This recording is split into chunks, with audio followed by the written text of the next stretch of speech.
Put your hands together for the late morning program with your host, Nam Ross.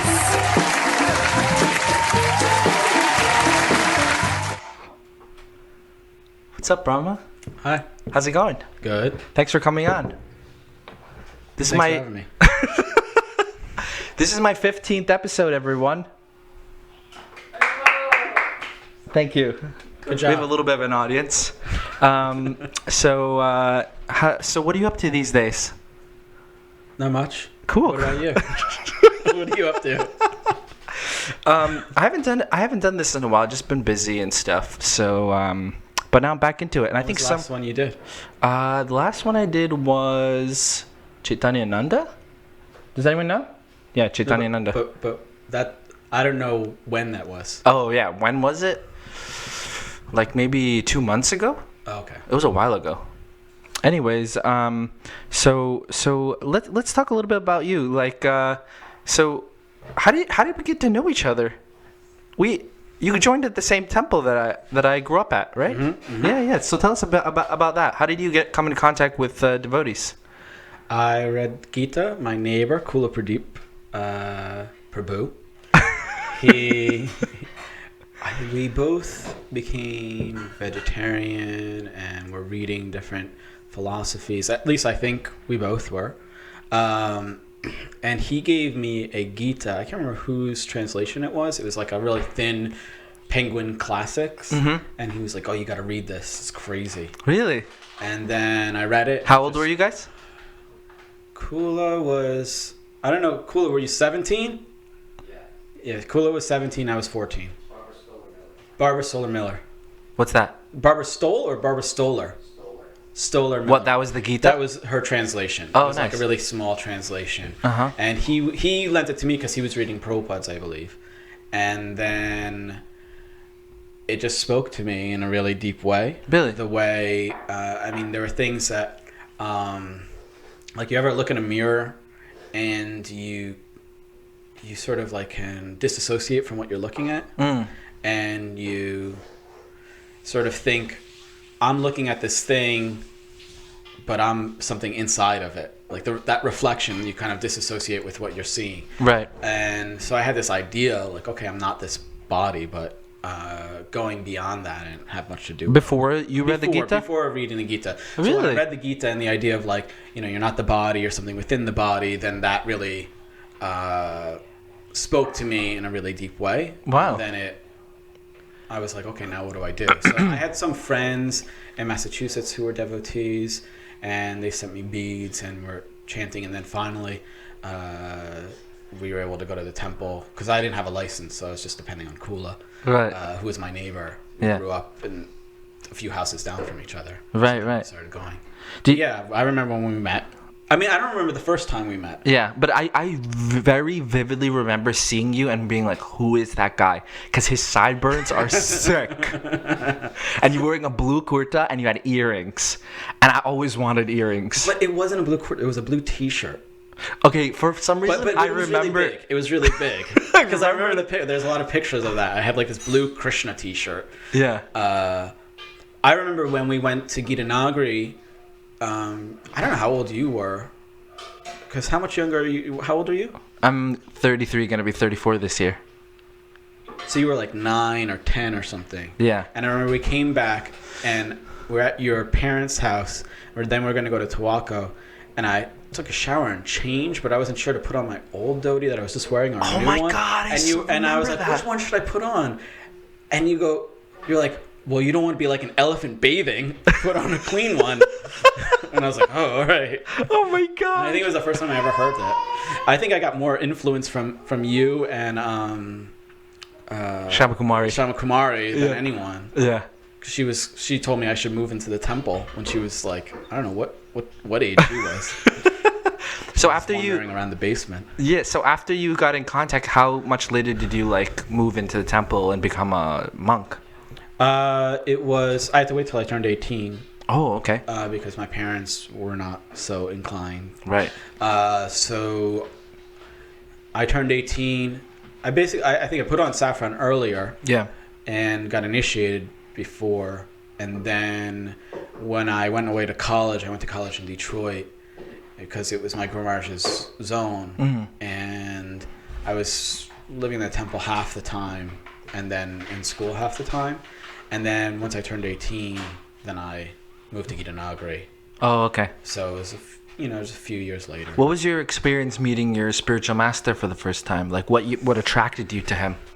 I think, Mahamuni, I was talking with Mahamuni about it at the time, and because I was trying to figure out who's my guru. Right. Tulsi, why are you giving me all those side eyes? I thought I could say it if it's a good thing. You can. Don't listen to her. You can. It's only when it's bad. Yes, exactly. Exactly. If it's a good thing, then it's okay. Yeah. What was it? Mahamuni was saying. Mahamuni. I was trying to figure out who I should take initiation from, and who's the guru and everything, and who's my guru.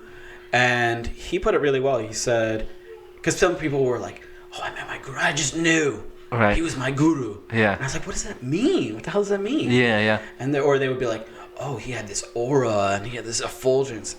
I mean, to me, it just sounded like a lot of BS. Honestly, like it's not quantitative.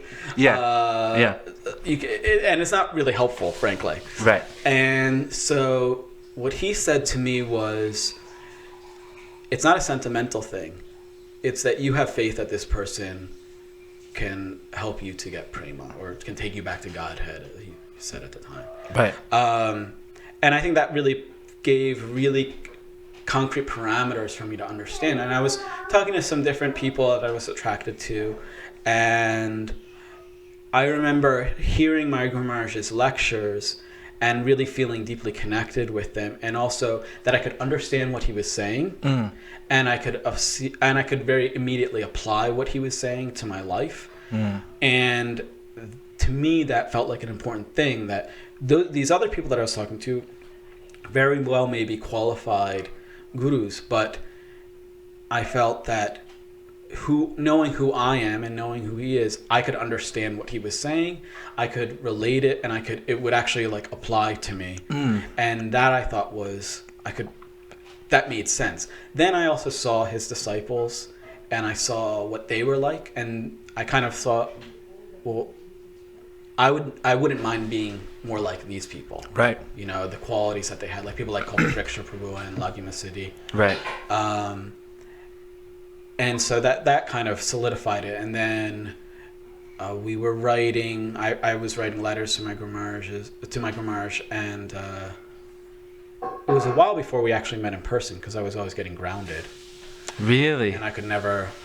Somehow or other, I remember he did a program in New Jersey, and I think I was grounded that day. That night, so gosh! I couldn't get out. I kept on.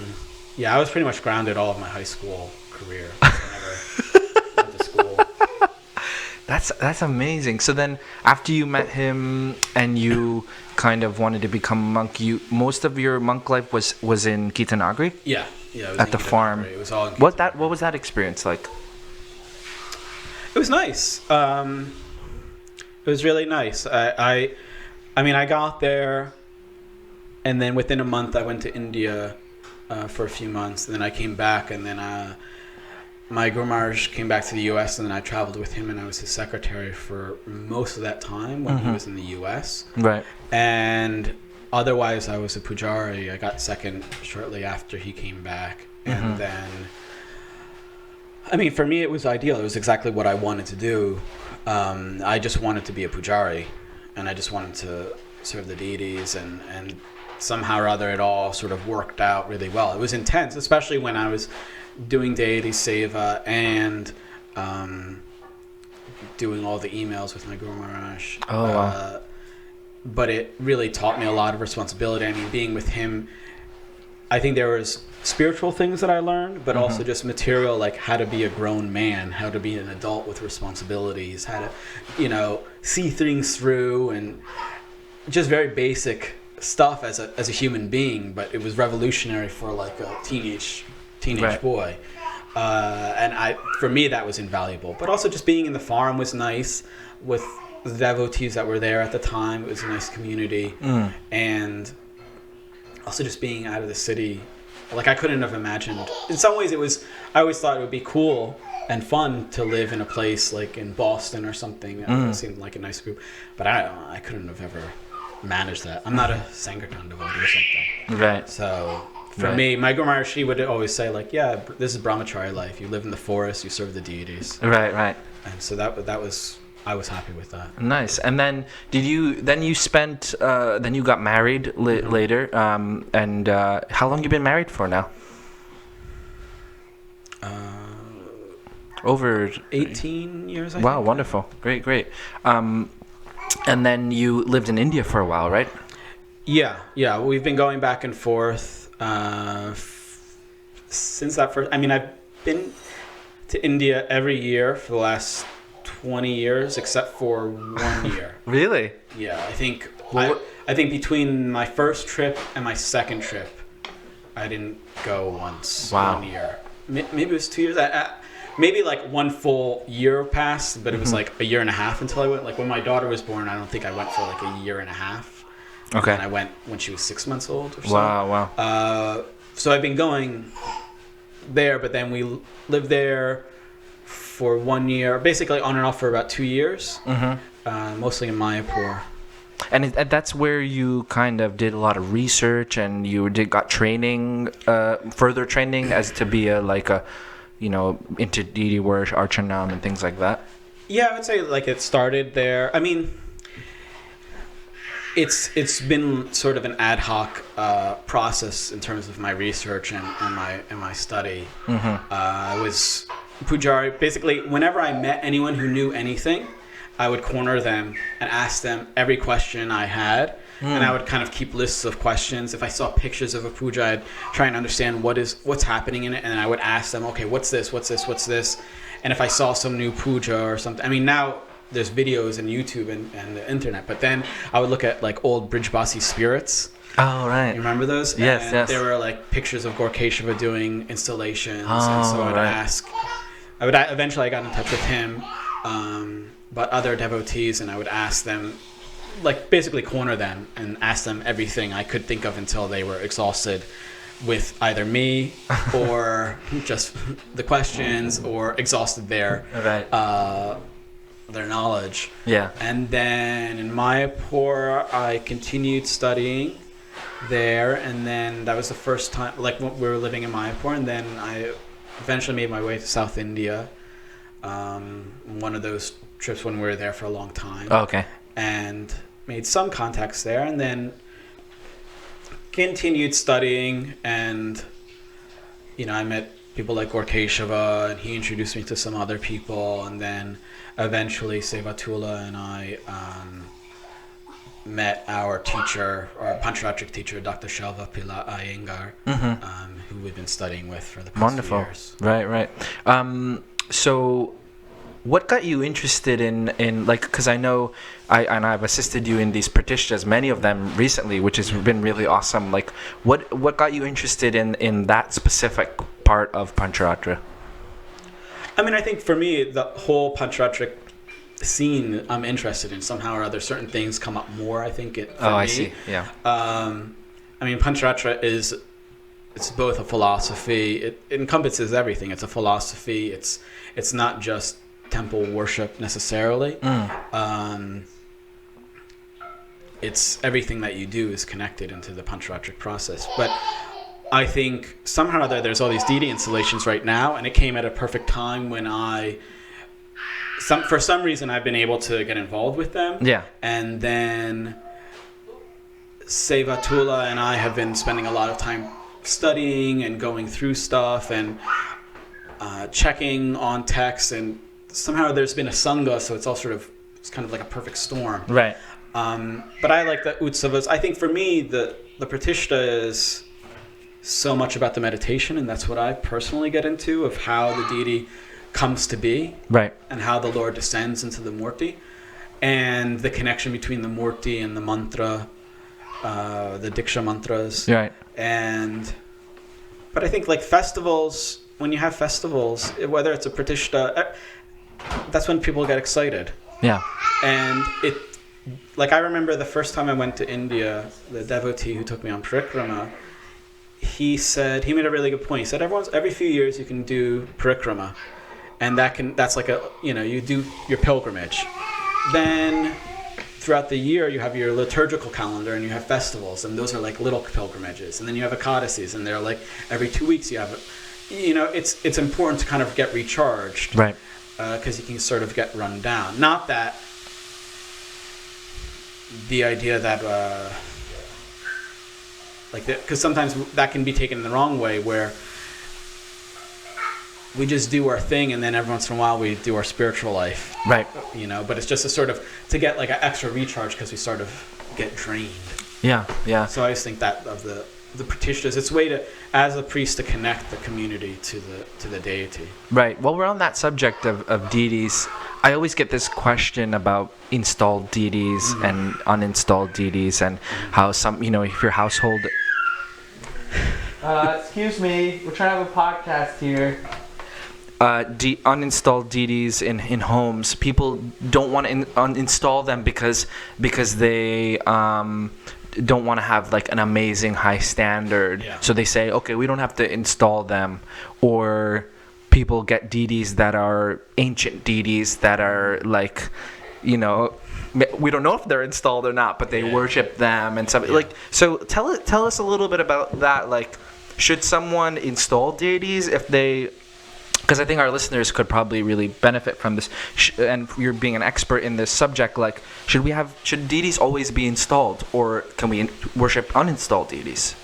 I think sometimes the issue that comes up is, we can look at it as like an issue of language sometimes, because when we mix up English words and Sanskrit words, because the idea of the deity, when using the English word deity, it infers God. Right, there. deity, yeah. Murti doesn't necessarily, that's just the form. Oh, okay. Archavigraha, Oh. that's the avatar, that's the expansion of the Lord, according to the Pancharatric system. So if we use, like, that's where the idea of an uninstalled deity, that doesn't make any sense. There's no such thing. Right, uninstalled Because deity. then who is it?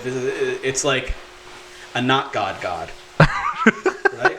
But that doesn't exist. Now, if you're worshiping a Murti, you have to install it.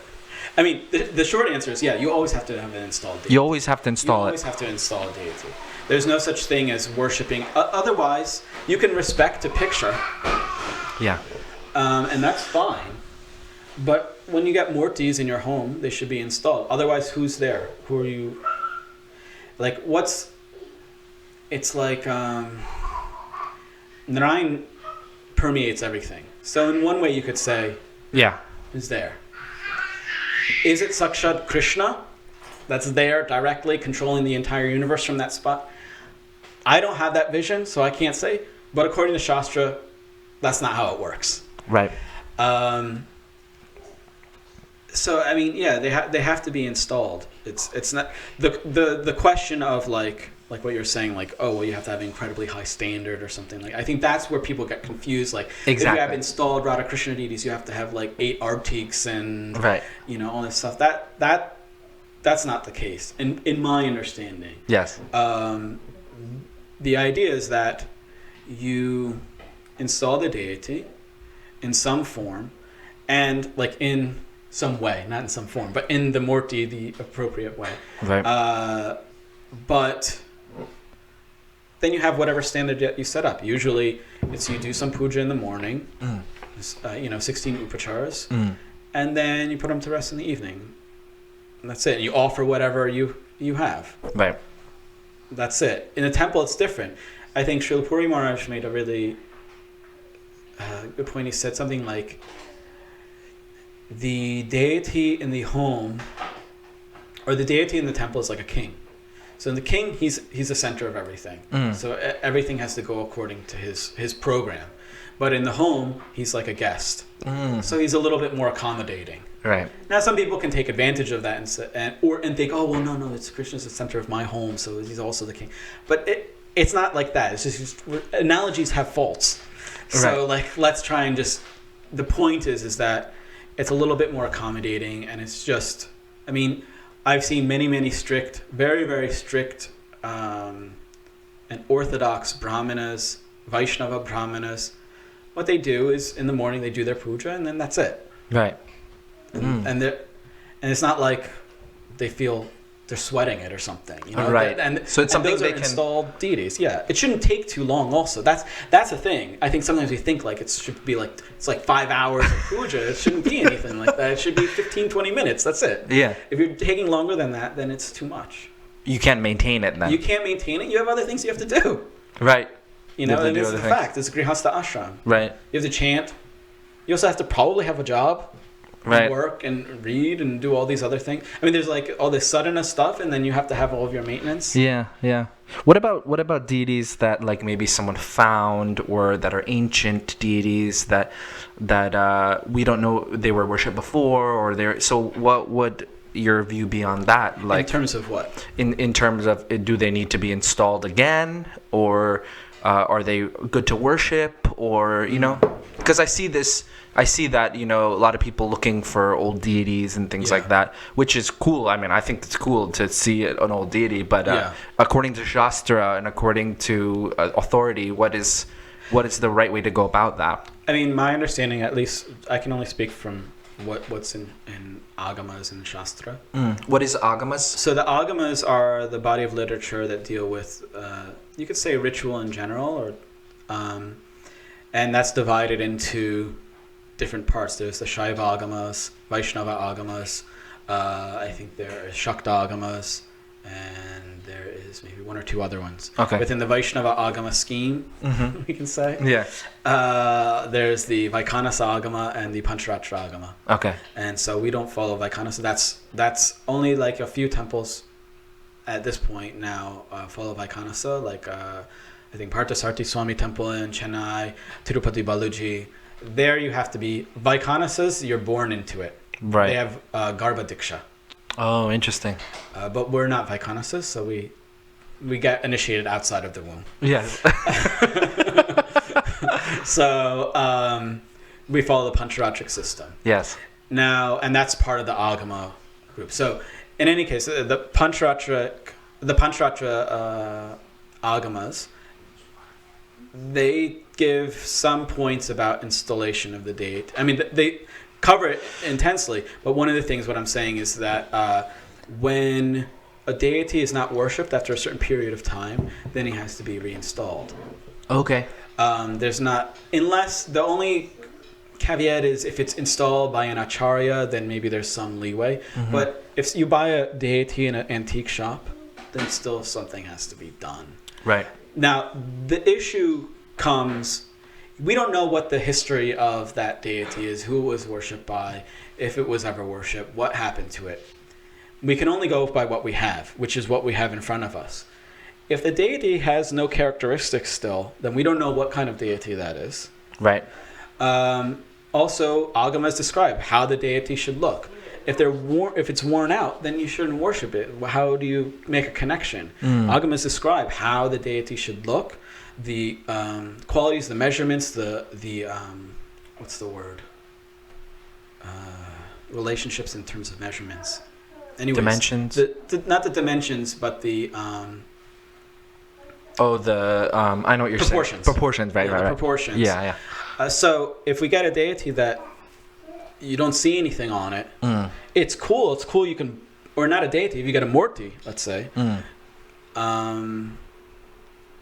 it's cool. It's old. It's a nice antique. I personally wouldn't worship it if there's no characteristics of the fascia's worn off, because you can't create a relationship. Agamas describe you don't worship a deity like that. Right. In fact, even if you have a deity in a temple and it's worn completely, Agamas describe, then you replace that deity. Hari Bhakti Vilas describes you would change them like you would change a garland. Really? Yeah. I've never heard that before, because there's so much importance given to that specific deity that if you changed it out, it's like people would be like, "Oh, this is a new deity. It's not the same."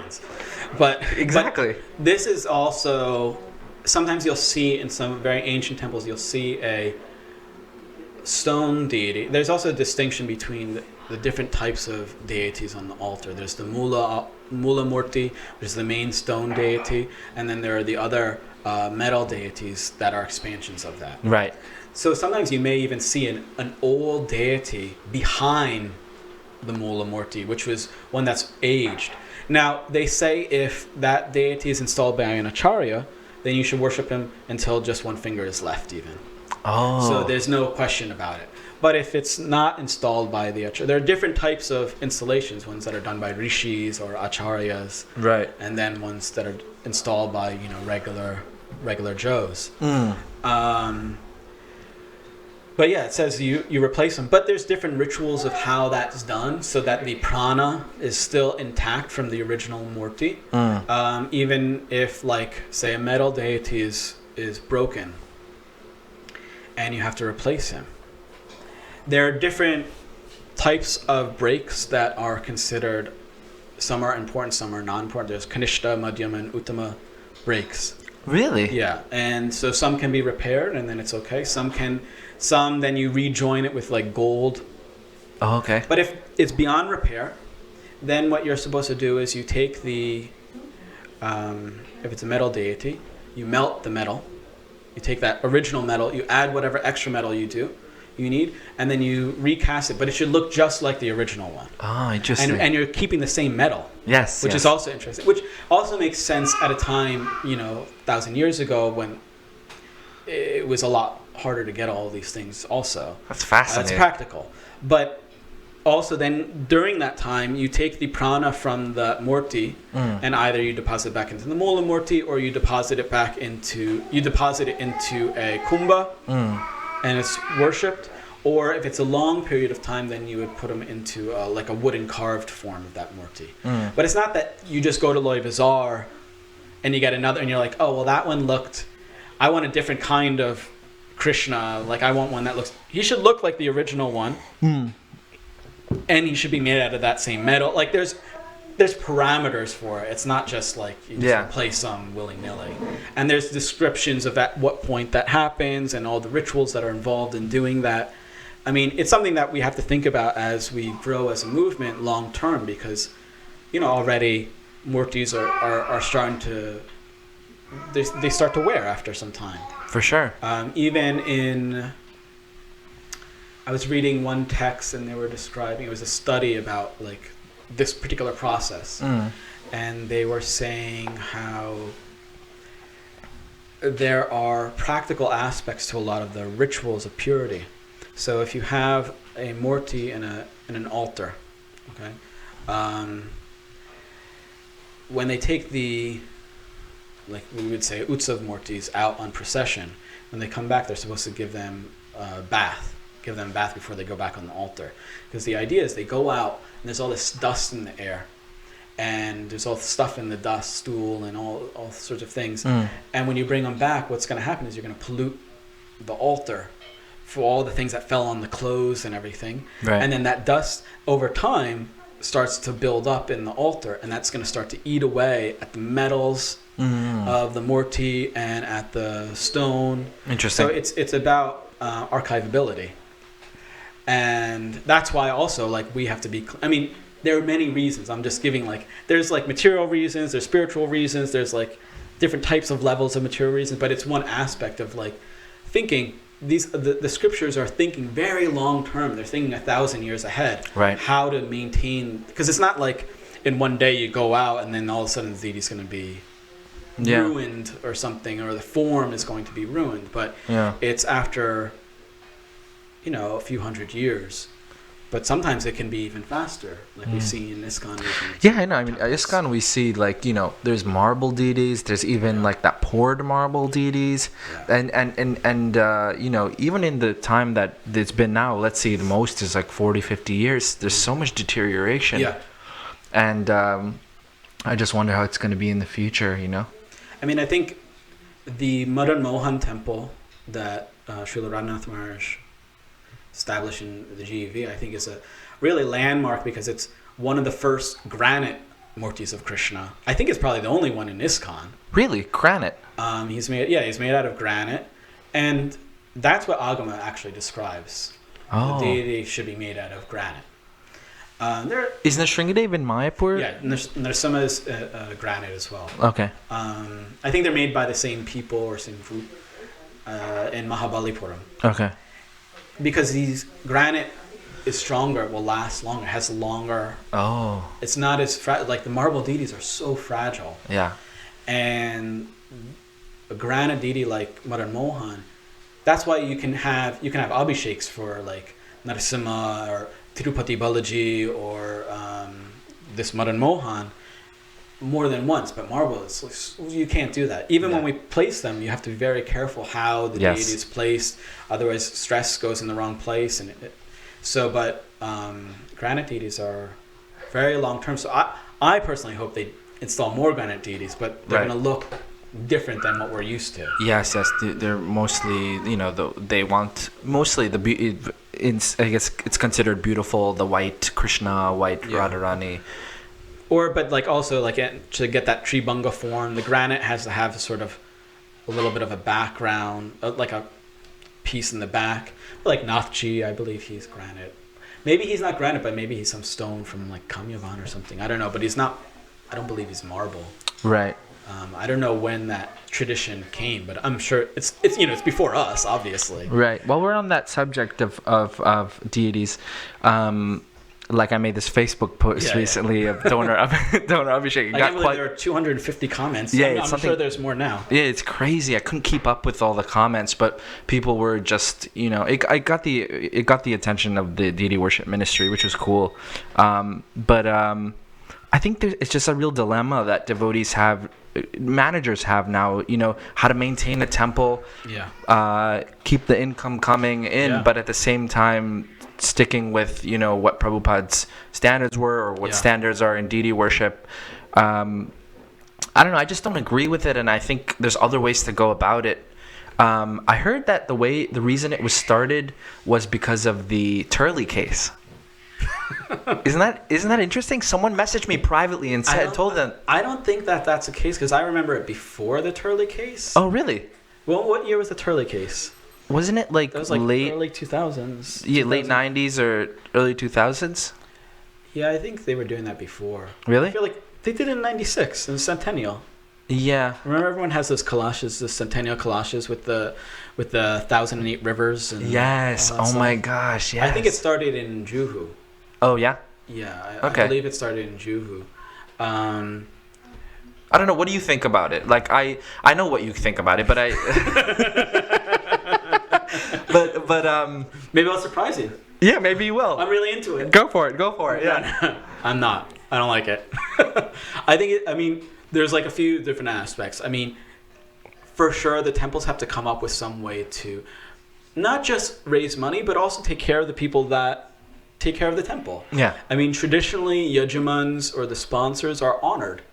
They've done a lot. They're giving money. They're giving facility for the temple to function. Yeah. Sometimes we think that it's just like kissing donors' asses or something, but that's not what it is.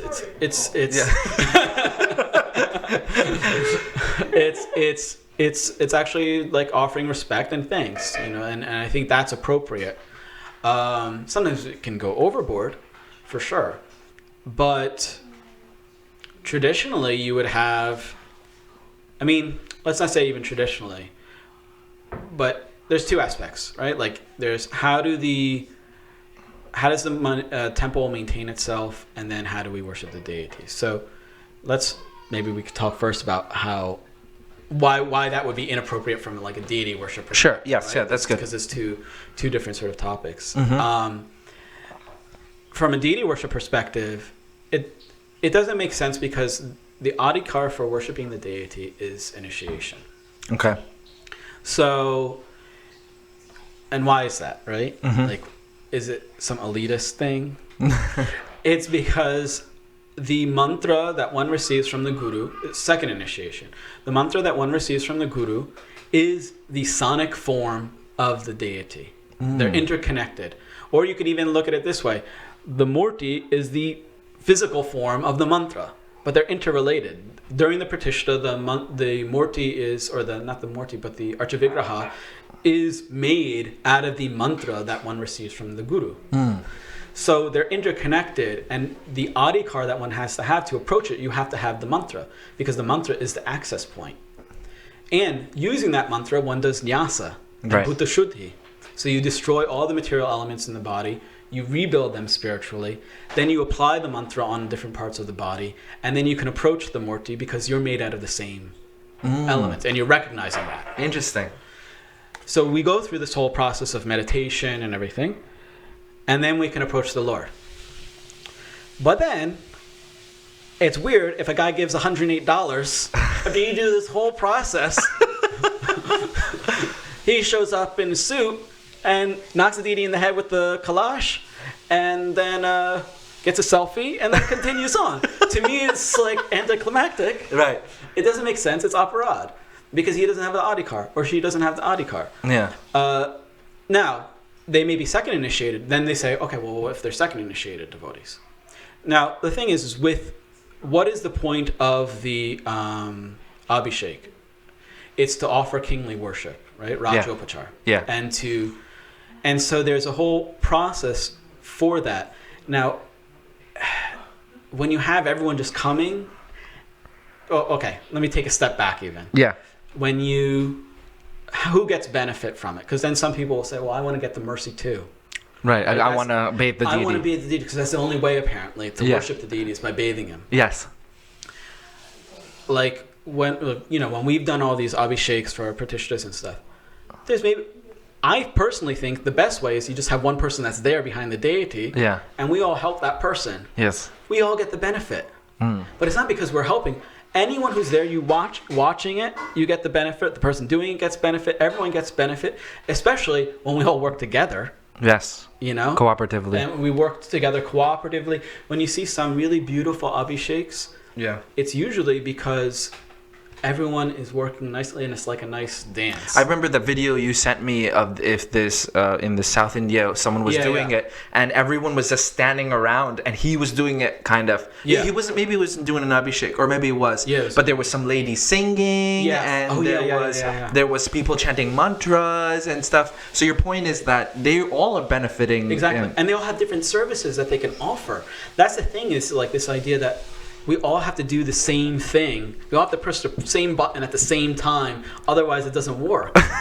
But we all can have, like, some person can be singing. Some person can be chanting mantras. Some person can be preparing all of the different items. Yeah. And we all work together, and we do it. But it doesn't have to be that every single person has to be bathing the deity. And then the practicality of, for me, I wouldn't want to stand there where everyone's just kind of in a line pouring water on me.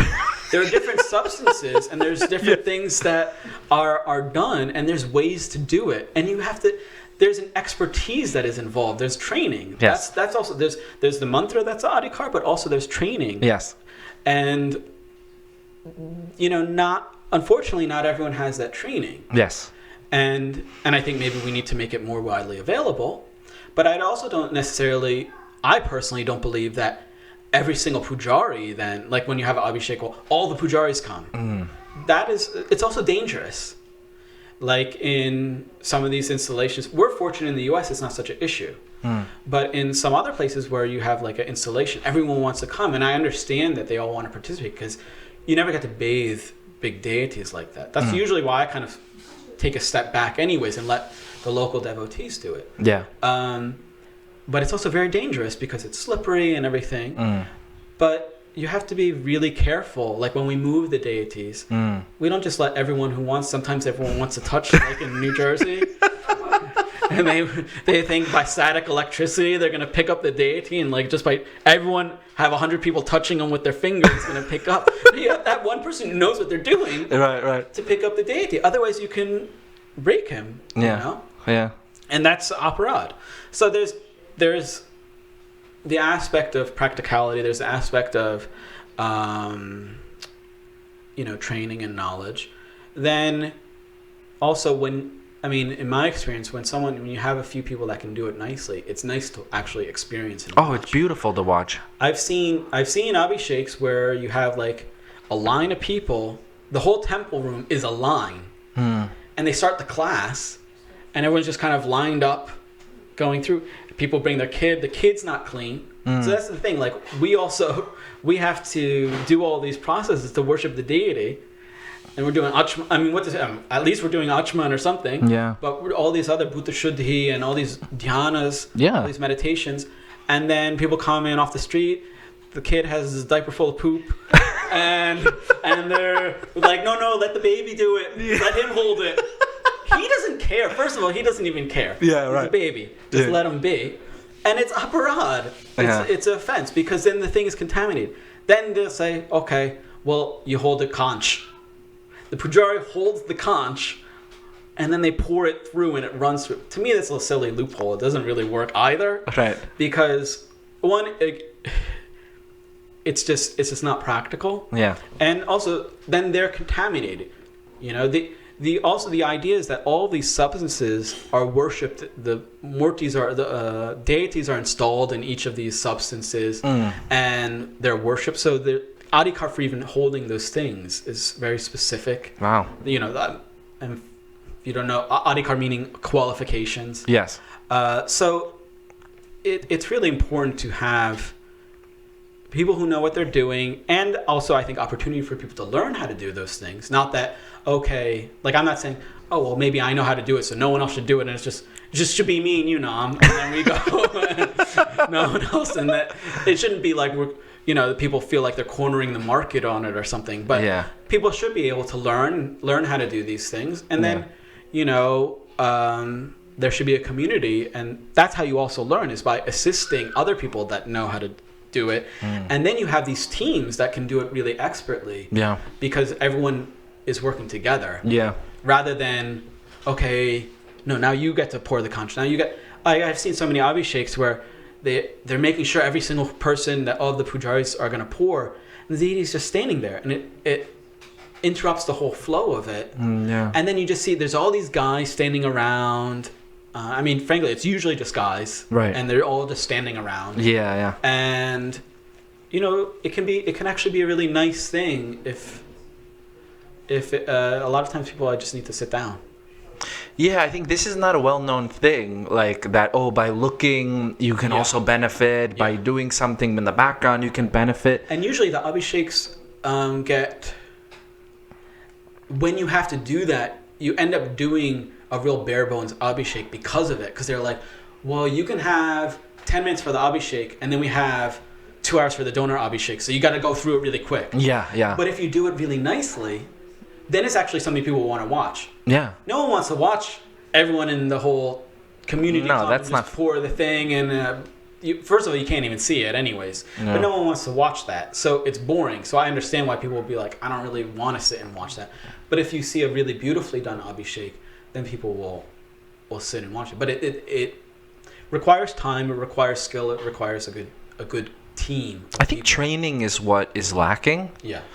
And I mean, in that aspect, but then there's also the aspect of, understanding that this is for the pleasure of the deity, and not that this day should be, the money that we make for the rest of the year.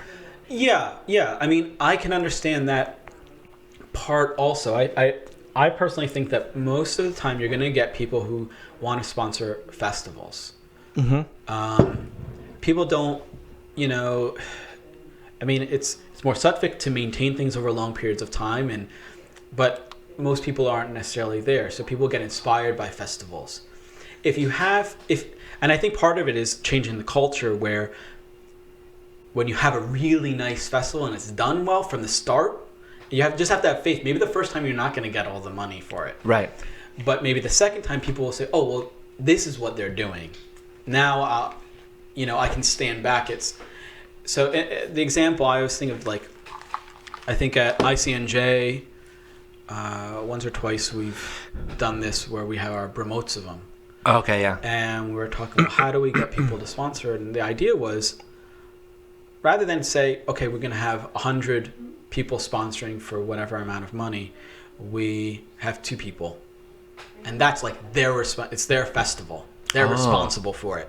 Like, and I think it can work with communities where you have a large community and say, like, even Radharman in some ways is an example of this, but it's a different setting because they are the pujaris also. Right. But the idea being, say, the Harrisons, they're in charge of Gaur Purnima. They sponsor once a year. That's what you save up all year. Wow, that's an interesting idea. And then all of that costs, all of those things.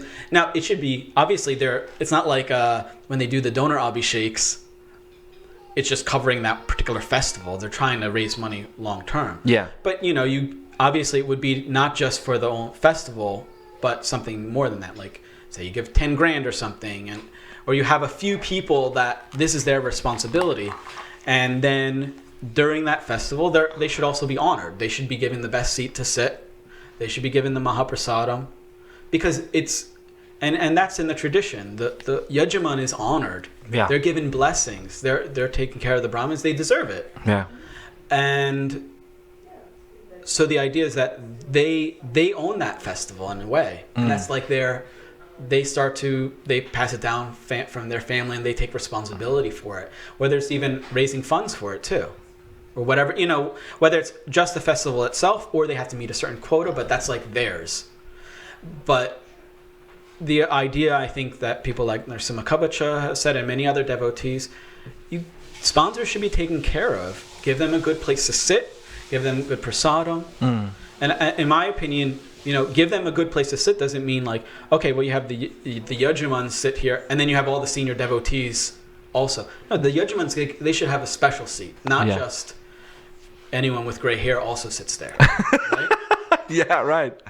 But actually, the they get to sit on the stage next to and they get to see the deity. And some people say, oh, well, so monetize it. This has been going on for thousands of years. The king, before it was just a king, and so the king would get honored, but we don't have kings, and even if we do, they're not life members. So we don't really care. Right. But we have our people, and they should be honored. And that is part of the tradition, like thanking people. I mean, it's a loving exchange, thanking people, giving them prasadam. Yeah. And sometimes people say, "Oh, well, they're selling maha." I personally don't think of it as that. I would say it's a way you're giving them thanks because they're sponsoring it. Yeah. They're sponsoring all these I wonder if we could incorporate that okay, for let's say for next Janmashtami, maybe 5 families will sponsor, and they sponsor the whole festival. Yeah. And maybe they even sponsor some more, because whatever they make for this Kalash thing, they sponsor that much, and they get all that really good treatment. They get the good prasad, they get the good seats and everything like that. They don't get to bathe the deity, but they get to sit in front and watch in a nice way. And they have to but then the pujas have to be really nice. Right. That's the thing. Like, because you can't then just say, okay, well then we're just going to do the same simple thing we always do. Right. It needs to then be really, really special. Right. But then there's not a worry. The facility is there. Yeah, and there's not a worry of, making sure the donors, what if the donors come late and then you have to continue, like what happened with our Abhishek is that people came late, so we it's supposed to start at 6 and people came at 7, the donors, so making the deities wait. Making the deities wait, so there's no worry about that. You just do, like you said, a beautiful Abhishek, everyone can watch, and you have a nice program, and no one's worried about the money. The temple president's not worried about it, the managers aren't worried about it. And the mood is different. The sponsors, they're not sponsoring it for themselves. Right. They're sponsoring it for the community. Yes, exactly. And that's why the community would support it and be like, oh, hey, they're actually paying for all of this, and for us to have this experience. Right. It's their service because it's not just, and it's a way I think for the Yajaman to think this is their way of serving not just the deity but the devotees. Right. And they can serve prasadam and like they get some maha cloth and you do a really nice puja, and there's traditional ways to honor the Yajaman. Right. That's really interesting. I wonder if any other temples do that in the West. It requires a shift in the culture because people are there's samskaras now specific to donors in a very specific way. Oh yeah. So it requires a shift.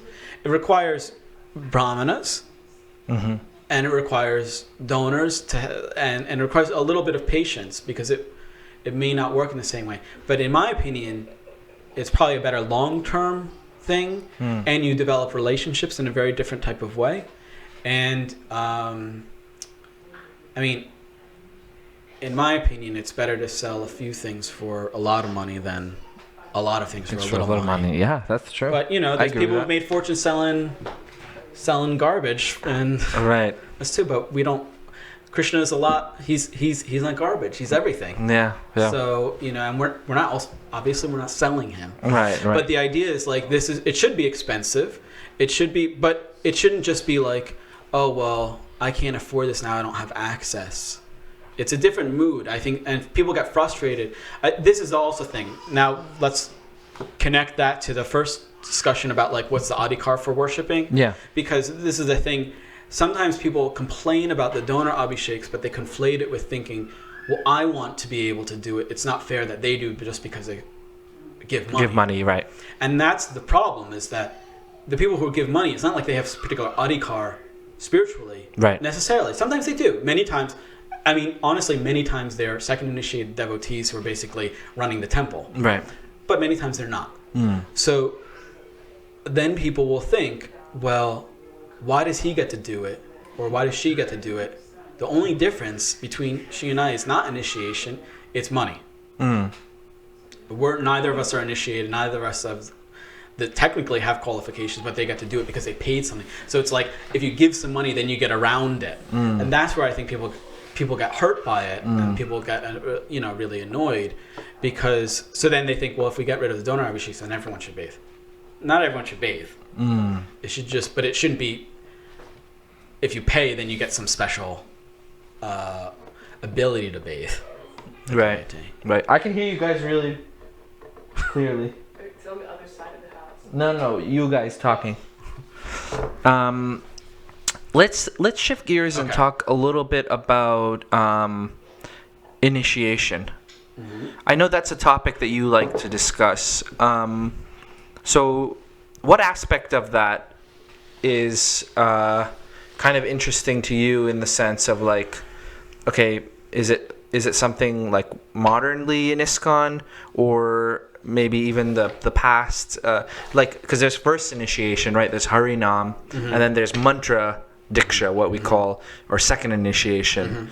So I guess what I'm trying to ask is, what part of that is maybe something that people need to know? Like, for example, like all this Abhishek thing is something that people may not know, and that's really valuable to know. What about initiation should people know? That's a weird question. I know. It is a weird question. The way it's phrased. The way it's phrased. Yeah, I do that. I try to. What is it? People. Something that people? I mean, I think it's mandatory for Vaishnavas, right? I mean, to be considered Vaishnavas. Diksha is sometimes it's considered. Sometimes it's some like a goal people strive for. Yeah. And that's not entirely correct, right? I mean, my understanding is that this is the beginning of spiritual life. Okay. Is surrendering to the guru.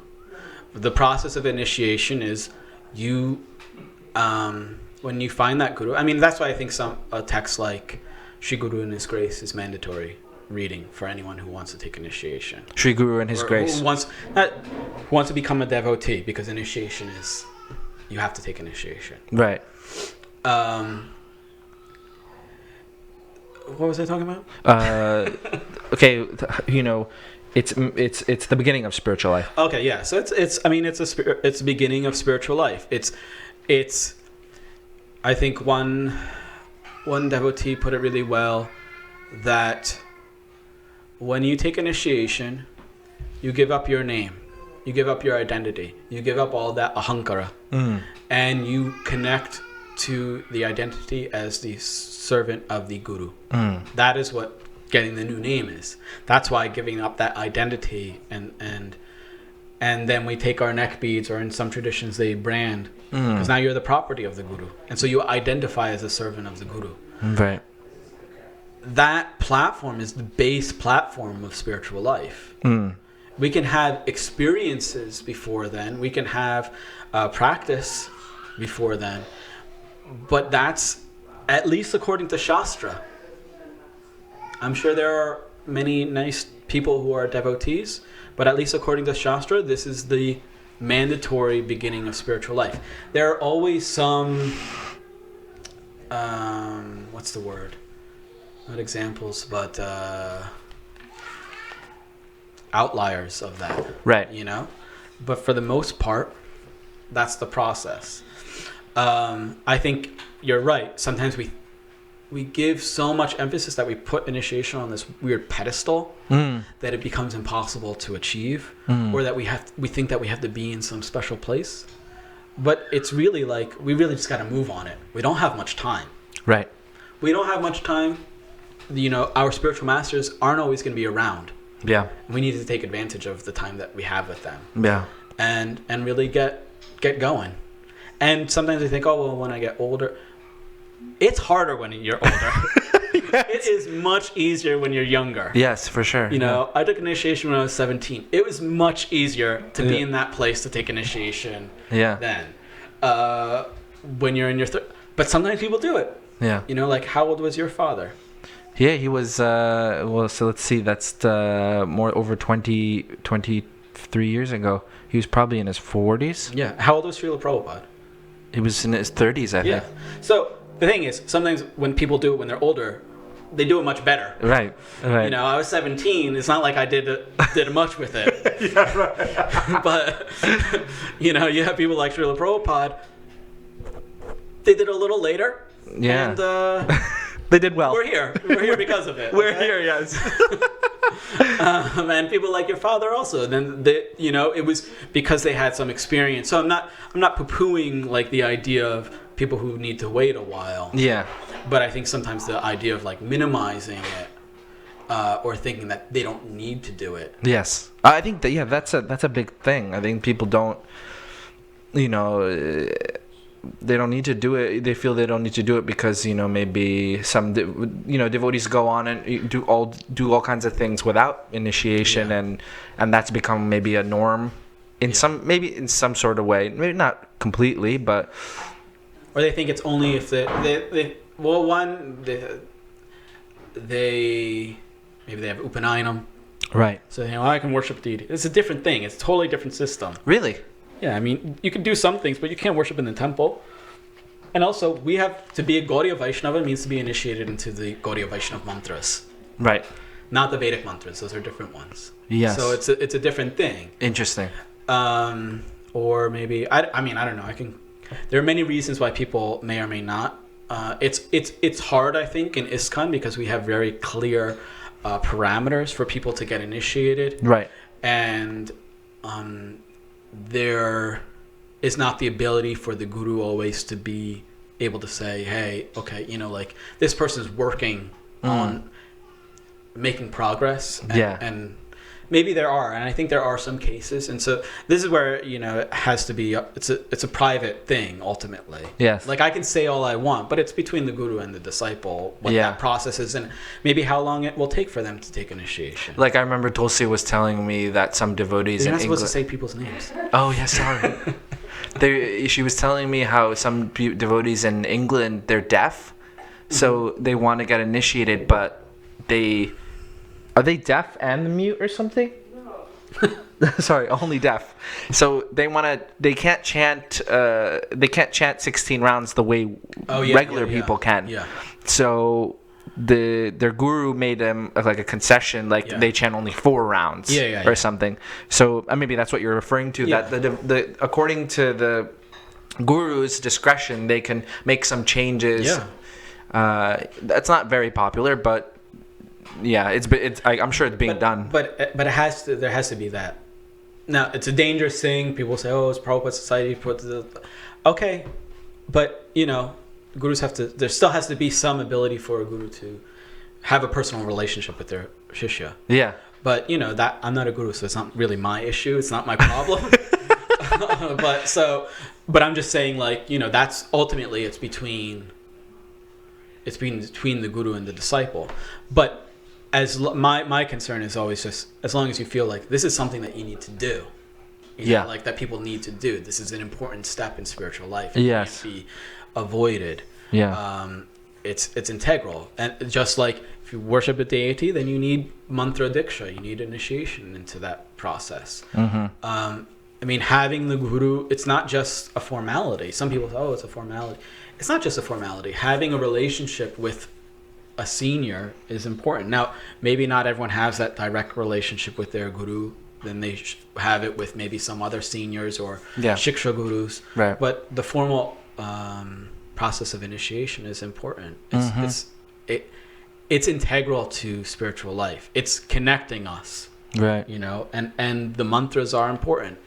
I just read some verse in Hare Bhakti Vilas about how if one, I can't remember what it was. It was something about like basically if you take second initiation and you don't start doing worshiping the deity, then something bad happens. I don't know. Really? It was like you know you really have to. Yeah, I can't remember what it was. Maybe you forget. I don't know. But you know the process is important. I think sometimes we also, this is another thing that I think you and I have talked about a lot, is sometimes we conflate Brahmanism with second initiation. And, you know, and sometimes we think, well, I'm not a Brahmin, I don't need to take a second. All right. Or I shouldn't take second or something like that. Or we put second initiation on a pedestal.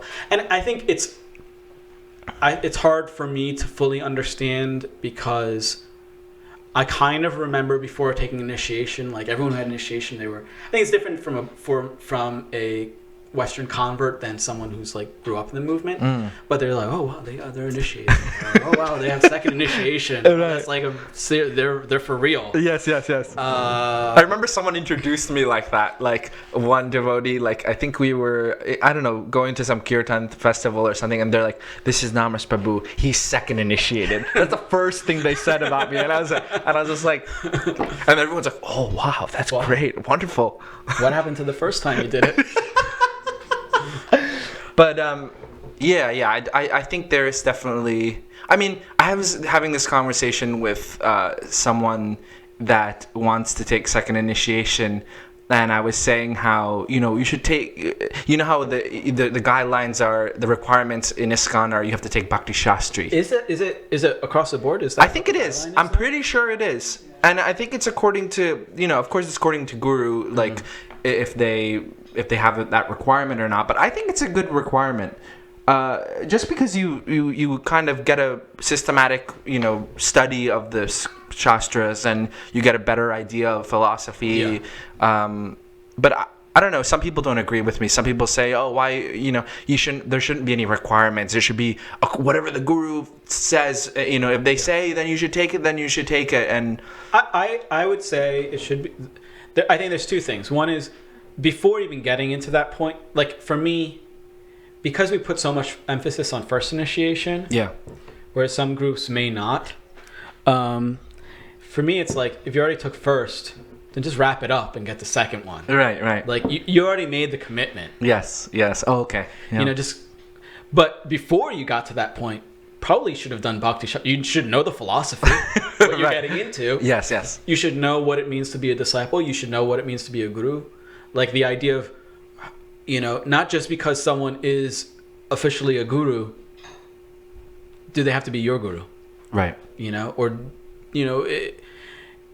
Your guru could be someone who just has two disciples. Mm-hmm. It's not, you have to understand what guru is. Right. You have to understand what it is to be a disciple. Then you can make your decision. You should also, along that route, read the Bhagavad Gita, read Nectar of Devotion, and all these texts, and get a basic understanding of the philosophy. Yes. And then maybe you take initiation. I don't know. In my day, we didn't discourage people from taking initiation. we actually wanted them to do it. We didn't make it complicated. Right, yes. But I can understand that they want to, I think there is a really important fact of getting people to have the understanding of Shastra, doing it from that perspective. I would say it should be earlier. Yeah, that's a good I idea. heard devotees like from the 70s and 80s say you had to read the whole Bhagavatam before getting first or second or something like that. Yes, I've heard that. Or whatever books were out at that time, because they would just be reading them as they came out. Yeah, so it's easier to read Bhagavatam. It was easier when it was just 2 cantos. Yeah, right. To know all of the Bhagavatam, know the most. Right. But the issue comes is that where you take Bhakti Shastri. Yeah. It's hard to make a rule that you have to, which I don't think it's a rule. I think it's just encouraged. They offer it online. Yeah. Now. Okay, that's great. Yeah. But it has to, the facility to do those things, to meet those qualifications, have to be really Much easily out there, and because not everyone can just go to Mayapur for 4 months. Right. Exactly. And to create a community where that's just like everyone does Bhakti Shastri also. Yeah. Like where. And maybe that will get to that point, Yeah. Later on, where all people who are initiated have that. Like, that's like bare bones minimum. And that would be amazing. I think Prabhupada even said, that anyone who has studied all the books or something, they can have the title Bhakti Vedanta or Bhakti Shastri or something. Well, there's Bhakti Shastri, Bhakti Vaibhava, and Bhakti Vedanta. Right. And then they can be gurus. Yes. Like I think in the Gaudiya Mat they have, sometimes they're given like titles at the end, yeah. right? Like something like Bhakti Ranjan or something like that. Yeah. So I think Pradyumna had Yagyaraj. Really? That was the title Prabhupada gave. Pradyumna Prabhu. Wow. Yeah, I think Pradyumna Prabhu said that I think there were 2 titles. It was Narayan. Right, Vishwakarma. And then Prabhupada gave him the title Yagyaraj because he did all the installations and initiations. I said, why didn't he give more? He said, I don't know. Maybe it was... if he said, probably one of those things, if someone brought it up, he would have done it, but it just wasn't. Right. But Bhakti Siddhanta Prabhupada. And in the Gaudiya Mat, I guess they would give that Bhakti Vichar, Bhakti, Right.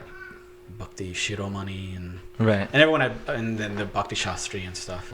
I think they were not necessarily formal like levels of certifications, at least originally. I think they were more inspired titles. Right. Given like Bhakti Vedanta. Right. Like that was his name before he took sannyas. Yes. So I think this is a good segue into if we're talking about gurus. Oh. Let's talk about a little bit about what people call FDG. Okay. Female Diksha Gurus. Da, da, da. Thanks for the sound effect, Tulls. I don't think females should be gurus. You're just messing with me. No. Let's talk about it seriously. Okay. Let's talk about it seriously. There are 2 sides of this story. There's 2 sides of this whole thing. Yeah. I think the friction comes from ISKCON India. Yeah. That they don't want, to change things. There are no female gurus in other sampradayas. I remember I spoke to you about that. I mean, that's not true, but yeah. Oh, okay, yes. So if ISKCON does make female Diksha Gurus, then ISKCON India has said we don't want to be a part of the rest of ISKCON, blah, blah, blah. So let's get your take on that. I mean, I can't speak to the political side of it. I really rather not, honestly. Okay. But I can speak about what Gaudiya Vaishnava tradition and Shastra. Yes. I mean, there are... The interesting thing is that all the stuff I've seen, no one's really looked at... I mean, not no one, but from the arguments against it, for some reason no one talks to any Gaudiya Vaishnavas. Right. Which is a weird thing. Probably because there are many, many female gurus in the Gaudiya Vaishnava tradition. It's not just Janavama. Yeah, but someone said she didn't have any disciples. I mean, she didn't give initiation. I wasn't there, so I don't know. But people seem to say that she did. But regardless, there are many other female gurus, and people will say, "Well, they're all prakriti sahajas," but no, they're not actually. There's many traditional Gaudiyas who they have female gurus, even within our own lineage. From Really? Bhaktivinoda Thakur, his Diksha lineage. Okay. And people will say, "Oh, well, then they'll say, oh, well, that doesn't count." Well, it does count. I mean, it is something. Yeah, it is something. Like, you can't. If you say there are no female Diksa Gurus, and I said, yeah, there are, and I give an example, you can say, well, that one doesn't count. It does count. Yeah. We can talk about what their qualities are and whatnot, but you can't discount it. Yeah. And there are many, many others. It's not just, they weren't anomalies. Some Gaudiya lines, they're only females. Right. Now, the real question is, so that we know for a fact, and I don't know why they don't want to talk to them, whatever. All the quotes that go against this, like there are many discussions with Orthodox Vaishnavas, yes, and other sampradayas, yes, and they're amazing scholars, and the quotes that they give, no women, no sudras. They can't give initiation. They're not qualified. They can receive tantric mantras, but not anything with pranava. Okay.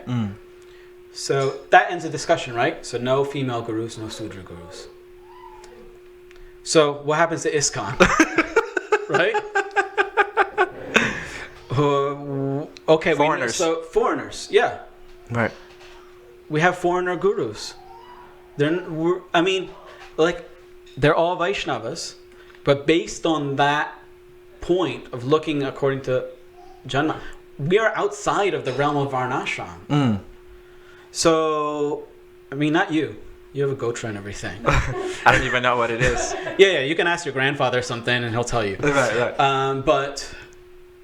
But you know, for it's kind of, I frankly I don't understand the logic of it. Yeah, right. Maybe there is some that I'm just not haven't been exposed to. Yeah. But if we are going to say women are not qualified based on these verses, then no foreigner should be gurus either. Mm-hmm. And hey, that's Shastra. You can make that argument. Like, let's make that argument. Yeah. But then it needs to be consistent. Also, then no sudras or, you know, foreign-born people should be initiated into Omkara, or women, which they are in ISKCON. Both foreigners and women have been initiated into the Omkara Pranava mantra with the Brahma Gayatri, right? So that's an issue too. So like there's like big walls being ignored in this discussion, and you know, I don't really think that it's gonna destroy the movement, frankly, if we have a few old ladies giving initiation to people who want to take initiation from them. Right, yeah. Frankly, the story of Ajamil, he was a guy. There's not really any stories about these old ladies that are falling down with young men. Yes. It's always the other way around. Yes.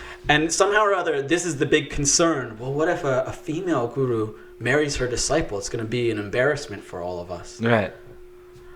Oh, is that a concern? Yeah, that's one of the concerns. One of the arguments I've even seen. Like, oh, really? Yeah. Well, that's going to be an embarrassment for the whole society.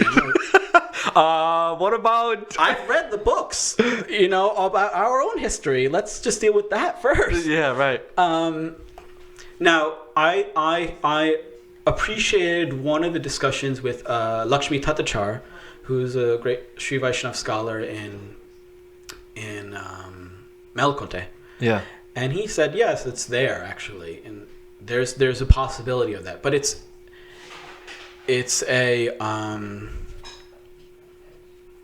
not the standard. Yes. And you know, I think the point I feel is that the opportunity, and I think you could probably make the same case for people who have no samskaras, who are not born with any samskaras, who don't come from any tradition, who've taken to Krishna consciousness later in life. You can make that same argument and say, those people, that's not the standard. They're what's the word? Not outliers, but they're like somehow or other it's happened like that. And I think, and we have all these devotees. There are a number of exalted devotees who were not born in India, did not come from those traditional backgrounds, who became great devotees and who are very much qualified to be gurus. So we have a society where those examples exist. So I think we should just be open to the possibility of other examples that may not fit within the narrow parameters. Like it's just odd to me to say, well, we can allow that, but we can't allow this. I don't think we should just say, well, because there's men, then there should be women ones, because everyone should all be equal. See, that's what my point was. That's what someone told me, was that it's not about the shastric thing. It's not about that there are qualified women gurus. It's about equality. Yeah, that to me, that's not shastric. Yeah. You know, we're qualified on a spiritual level, but we have bodies that we have to deal with. So everyone has different things. I mean, that's varnashram. Yeah. There's hierarchies. But we have to be open to the possibilities where people can not fit into what they're born with.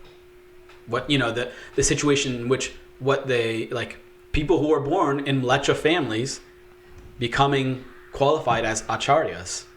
We have to be open to that. Because Krishna is so amazing, he can do anything. So he can send some devotee, some great bhakta, to be born in, the USA and the Midwest or wherever. Maybe New Jersey even. but wherever. And we have to be open to that. Yeah. Just like maybe there can be a woman also. For me, it's more of a question of training devotees to find gurus. And yeah, figuring out, training devotees to see what is a qualified guru. Not that we just see someone, we like how they talk, or we like how they sing, or we like how they dress, or or they tell really good jokes in their classes or something. No, it should be someone that represents Shastra. Yeah, sees through Shastra, and represents the tradition, has a strong sadhana, has a taste for bhakti, has lived the tradition. Especially, I mean, it's really hard because our movement is so young. It's wild to think. I mean, the fact is, we have a rocky history. Yes. But what's amazing is there are a few devotees who moved through that, who at such a young age, being devotees for less than 10 years in some cases, took the responsibility of taking disciples and everything. Yeah. And did actually stick around. But it's rare. But now we have more time, and now we can have people that are actually, at that time, the gap of senior to junior was so small, right? Yeah. I mean, it's crazy. Yeah. What's crazy is now even, I remember when he was a bhakta. Well, you were a bhakta like a year before. Right, It's right. not like a big difference. But now we have a larger gap. So those people who we can see as qualified to be gurus, they've had more time to practice, be engaged in the practice. And I think we just need to train our new devotees to see what is a guru, whether they're female, whether they're male. That's really the real crux of the issue for me. Yeah. But I think being open to it. It's not like now it should be I'm no one. I have no position in anything. Right. But it's not like, we should allow female gurus and now we need to legislate, like we need to introduce 50 female gurus. That to me seems silly. Yeah. Yeah, I was just thinking, like, what would happen if they do allow, females to give, like, what do they think is gonna happen? Like, is like people gonna come in hordes? Like there's not gonna be a march or something. Yeah. There's a few. I mean, I don't even know how many. I mean, there's like one, maybe I could two. think of maybe like 5. There's a handful, and they each have a few people that are aspiring for them. Yeah. Right? I don't think they're going to be... It's going to be a whole... Maybe they will. Maybe they'll be going around initiating pandal programs of people. Villages. Full villages. Yeah. Yeah. It'd be awesome. It would be awesome, yeah. Hey, why not? But maybe it won't happen. But we should be open to the possibility. If these people are qualified, the thing is, it's like, like I know of at least one has a PhD. Yeah. been practicing for a very long time. Very austere scholar. Yeah. What's the issue? I wish more of our, initiating spiritual masters had those qualifications. Yeah, totally. Like, one devotee said, well, Jhana, Jhana Mama had, she's Lakshmi herself. What is it? What you were talking about. No, not Jhana. Maybe later. Maybe later she can do it. But she's Lakshmi herself, so naturally she can be a guru. And I was like, so unless it's Lakshmi herself, it's either her or just some other guy. Yeah. Like, it just can be any guy. But, the thing is we can't deny the fact that there are certain traits that we get by birth and by samskaras. If one is born in a Brahmin family, a Brahmin Vaishnava family, you're going to have certain qualifications by dint of your birth. We can say, oh, no, that's a caste. No, it's not. Because we understand the theories of samskaras, things that are done before birth. You have certain privileges, certain abilities, and you're going to be able to fall into something much easier. And you're going to have certain experiences and probably certain parameters by how you're going to live your life. But we still have to look at that individual after all of that to see what their qualifications are and what their actual, how they live. But we also have to be, to me, it's shooting ourselves in the foot to quote these verses, because the extension of that is 99.9% of ISKCON, at least in the West, is unqualified to do anything. Not have at least one of the mantras that we have, and definitely not to be gurus. So that's a dangerous path to start going down. And I think sometimes we forget because we think we're Brahmins. Right. We're not. Most of us are not. Right. And I don't mean like we're not because we're not inclined like that, but most of us are not. We don't live that lifestyle. Most of us get a paycheck, so at best we're sudras. Yeah, that Shudra life. Yeah, and it's an honest life. But I like that paycheck. Yeah, yeah, but we're slaves. Yeah, you know, and it's a weird thing where we oftentimes we conflate it. Vaishnavas are higher than Brahmanas, but just because you're a Vaishnava does not mean that you are a Brahmana also. Wait, so then there's a hierarchy. They're qualified. I mean, I was talking to one of my teachers, and we were talking about this and the idea of second initiation. He said, "Why would you even want second initiation? Why would you want not second initiation? Why would you want the Brahma Gayatri and all this Vedic stuff after you've gotten Pancha Samskara, after you've gotten Mantra Diksha? So it seems like you're going backwards because that's higher, right? Actually, that's the highest. That's why Bhaktivinoda Thakur, renounce all these things. Traditionally, Babajis, they take off their thread and they just give up because they don't want to get involved in all that stuff. Interesting. So that's why also, to me, it's really a non-issue. I think we should just be open to it. But I can understand, sometimes I think we conflate Vedic culture with Indian culture, Brahmanism with Vaishnavism, Brahmanism with second initiation, and it all gets mixed up where you say, oh, well, there's this old Indian gentleman, he said this. I don't care. What does that have to do with Vaishnavism? What does that have to do with Bhakti? Right. We're not trying to be Indian, actually. We're trying to be Bhaktas. We're not trying to be Vedic either. We're trying to be Bhaktas. It's within that Vedic sphere, sometimes it's connected. And by Vedic, I mean following Vedas. Prabhupada, I think, used the term Vedic in a more looser sense of anything that follows the conclusions of the Vedas, which is the worship Krishna. So in that way, yes, we're trying to be Vedic. But in terms of, practicing Vedic rituals, we don't really have much to do with that. Yeah. As Gaudiya Vaishnavas, as Vaishnavas, as the Vaishnav tradition as given by Rupa Goswami. Right. But, maybe in the comments of this, people will give all sorts of arguments, and maybe we'll be like, oh, yeah, that's a good I should have Vashigosh Prabhu on. Yeah. I've been reading some of his stuff, and he's quite vocal about how different quotes of Prabhupada and senior disciples of Srila Prabhupada while they were, like, something about Tamal Krishna Maharaj saying how Prabhupada never said women should be GBCs, something like that. Anyway, I haven't really delved into it, but it'd be cool to get his take on the whole thing. Yeah, I mean, my point is just, if you make this argument that women, like, you're quoting all these texts, those texts also say Sudras are not allowed to be. Yeah, no, that's a great argument. And it's very dangerous to make that. Like, at the end of the day, that's my point. If you make that argument, then you're disqualifying foreigners. Totally, yeah. You're disqualifying foreigners, and for me, it's okay. So then, every once in a while, you can, if you say that, well, every once in a while, maybe there's. So why not? Every once in a while, you find a woman. I would just be open to the possibility. Yeah.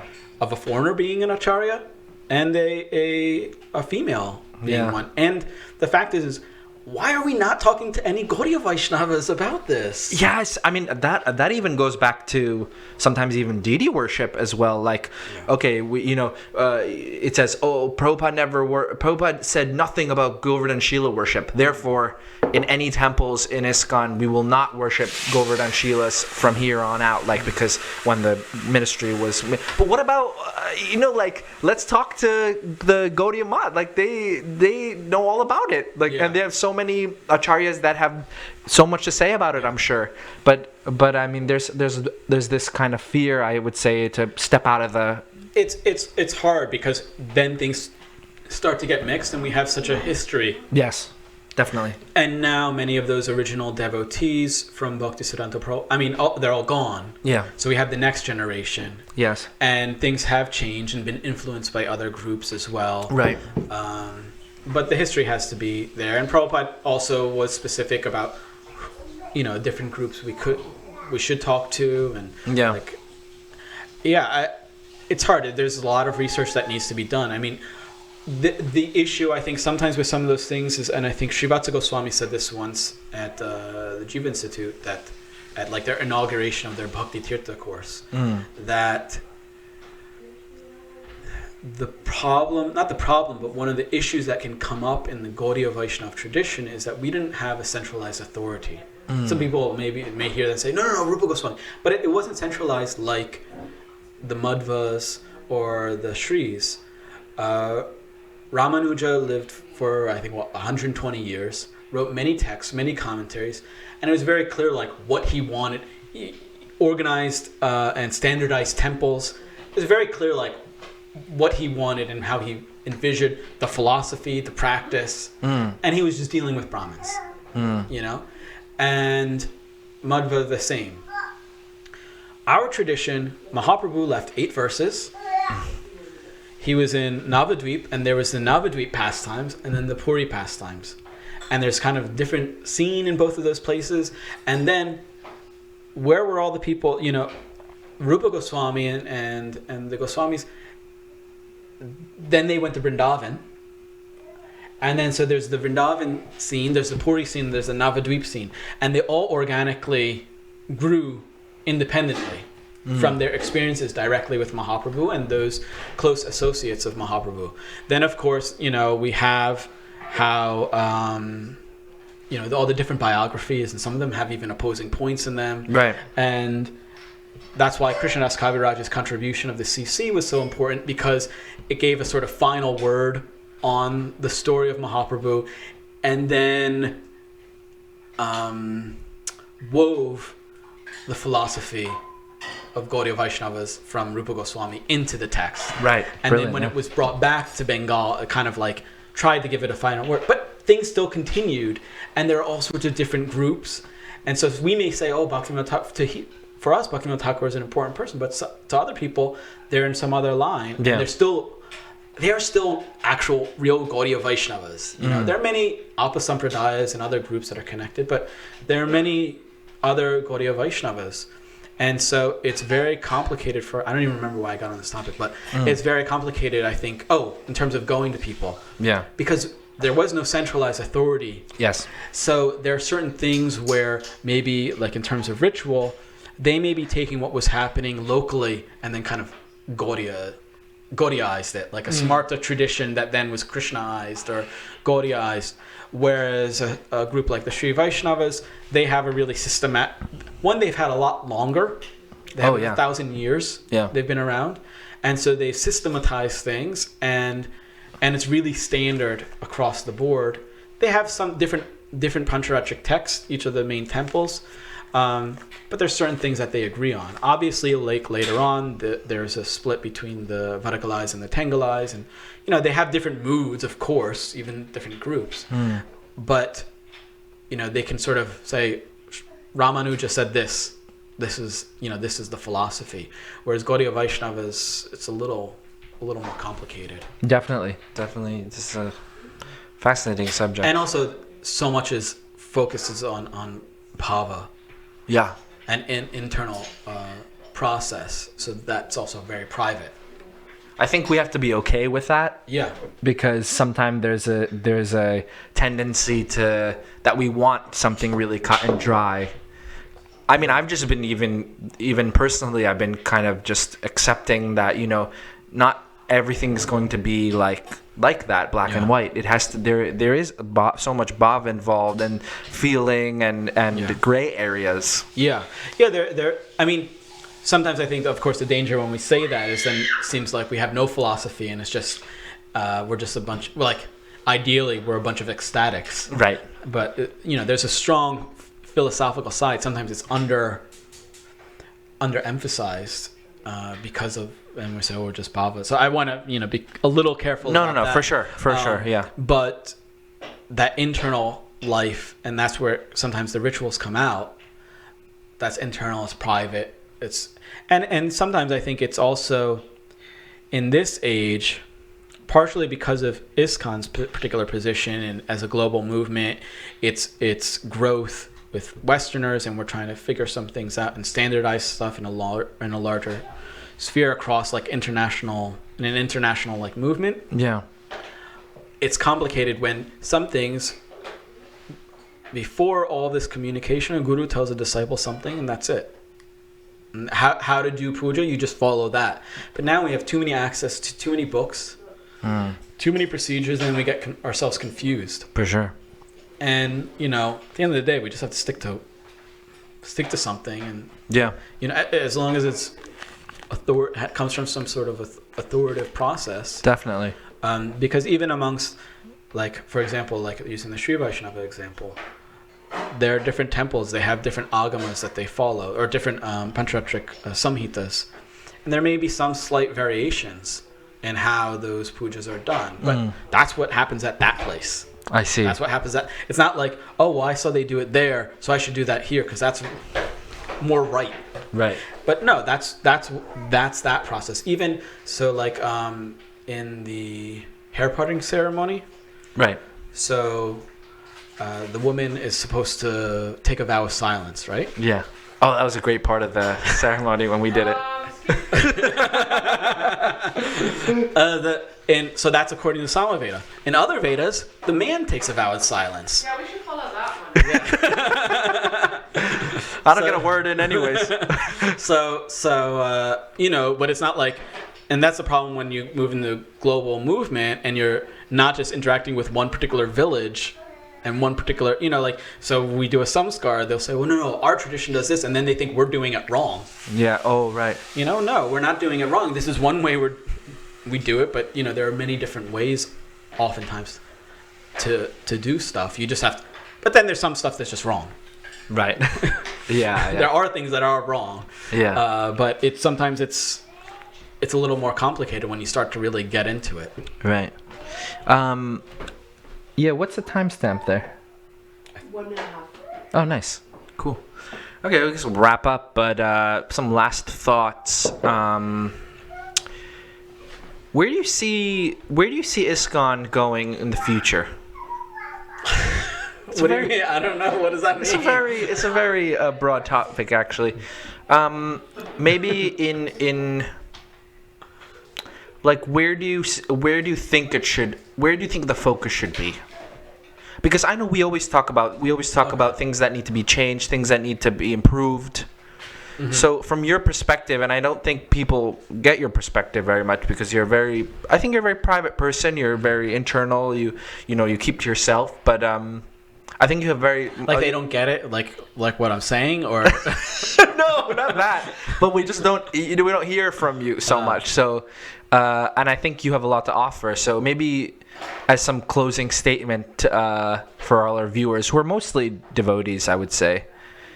But if they're not, it's gonna be really confusing. That's okay. That's only a What few. we've of them. been talking about. Yeah. Oh, yeah. What we've been talking about. Totally. Yeah. So wait, what's the question then? The question is, where do you think the focus should be moving forward? I mean, I think education. Okay. That's one of the main things. Education, yeah, like, that devotees should learn. We have nice kirtan, and that's, I think, important. Yeah. And I think that was maybe underemphasized also a little bit before. It seems like there's a resurgence of kirtan in the last, maybe 10 years. Yeah. And I think it's kind of amazing, but along with that needs to be education, understanding Shastra, and a systematic education for both the lay people, like the congregation, and also the inmates of the temple. Right. The ashram people, they need to, you move into an ashram. Well, I mean, it'd be nice. We had good ashrams. I mean, I think there are some places that have that, where they're not just free labor, but they're students. I mean, like brahmachari, sometimes we say brahmachari means monk. It doesn't really mean monk. They're celibate by default because they're studying. They're too busy to get involved with other people. Yeah. Monk is a sannyasi. Right. But brahmachari means you're a student. So it shouldn't be like when you're a brahmachari, you're just like a free labor and you're just a grunt. You just are there until you can't be there anymore, until you can't take it. But that you go through you study, you learn something, you come out. What did you do for the 12 years you were in the ashram? Yeah. Oh, I learned Sanskrit. I learned Saddarshans. I learned Bhagavatam.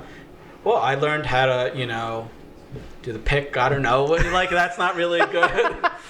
So you think that your time in the ashram was just really formative for your future? For me, I was very fortunate. I had a really good experience. Yeah. I think there are many devotees who had that experience. I think it seems different devotees needed a certain amount of time. Yeah. But I was really, I don't want to say lucky, but I was very fortunate to be in the situation that I was in.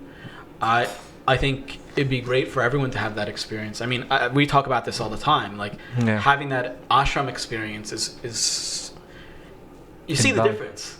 Totally. Not that it's necessarily better, but you have a different perspective. And having that foundation of those times when you, like a festival, when you're just serving and really just giving, and you're not thinking about anything else other than that. Yeah.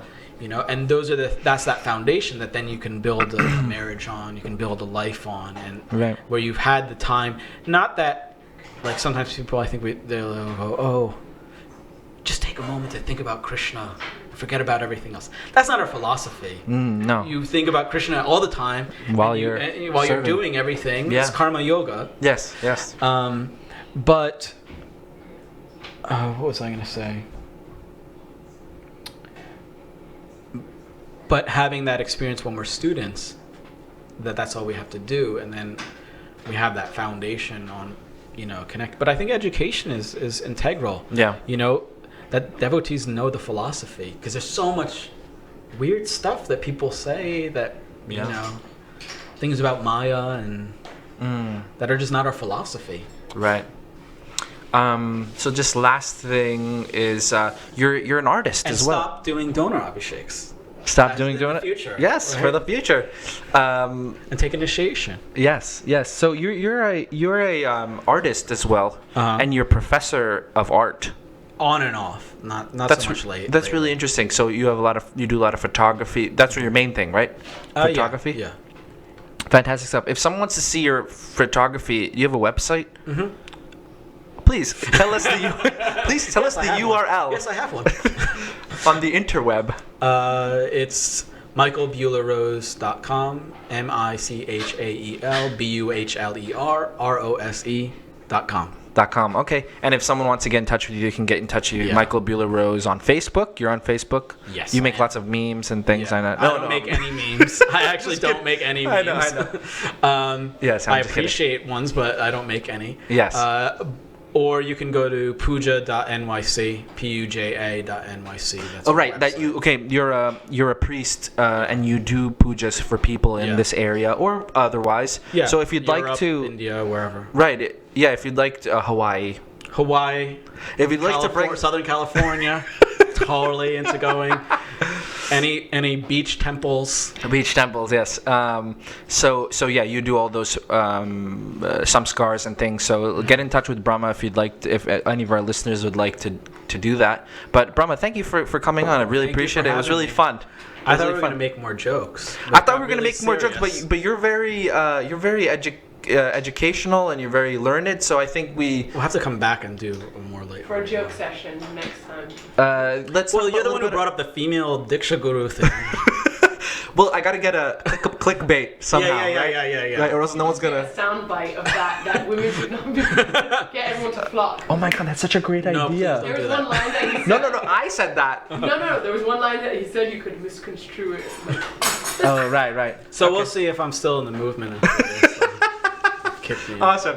Yeah, we'll talk about Between Two Tulsis maybe later. Okay. Okay, take care. Thanks everyone. This is episode 15. Haribol.